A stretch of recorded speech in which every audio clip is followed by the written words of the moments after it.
Hello, dear hungry folks. Casseroles with potatoes or noodles, or even with schnitzel, we've all had those, but with dumplings?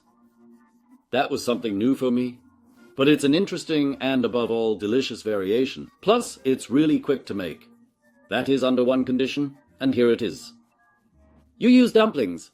I'm using mini dumplings from the refrigerated section. Of course, you can make them yourself, but this way it's much faster. We'll also need mushrooms, cooked ham, whether slices or a whole piece. We need an onion, some grated cheese, and fresh eggs. For spices, just pepper and salt will do. Optionally, a bit of nutmeg, and we'll also need cream. First, bring a pot filled with salted water to a boil, then drop in the dumplings and let them cook through.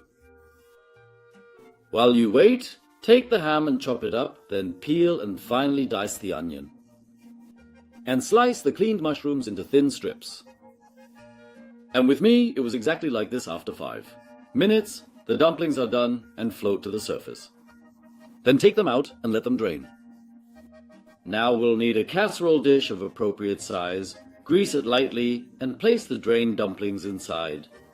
Spread them out a bit. Once they're all in, maybe arrange them a little. Next, heat some fat in a large pan I'm using clarified butter. Add the onion pieces and saute them until translucent, stirring occasionally. Then add the mushroom slices, sauteing them until they release water and start to brown. At this point, add the ham to the pan and fry it for another 2 or 3 minutes. Remove the pan from the stove and spread this mixture over the dumplings in the dish. In the next step, crack the eggs into a bowl, 1, 2, 3, 4, 5, and then pour in the cream. Season everything with pepper, salt, and optionally, a bit of nutmeg. In my opinion, I believe that nutmeg fits perfectly, and freshly grated nutmeg works best in this recipe. Then whisk everything together very thoroughly, making sure to use a whisk. Once mixed, pour it evenly over the prepared casserole. At the end, top it off with some grated cheese, spreading it evenly across the surface. And now, after all the hard work, you have the final delicious result. Personally, I prefer a little too much over too little. If you desire it to be extra crispy, you can sprinkle some delicious breadcrumbs on top.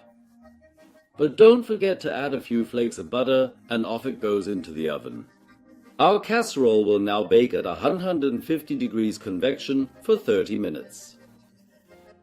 This is how delicious your casserole should look when it's done. Feel free to sprinkle some freshly chopped parsley on top for serving. Chives can work very nicely as well. Now, let's enjoy this dish together. Delicious casserole. As you've seen, it was really quick to make, perfect for a weeknight dinner. And it tastes really fantastic. I hope you enjoy preparing it. So enjoy your meal. I hope to see you again soon. Until next time, goodbye.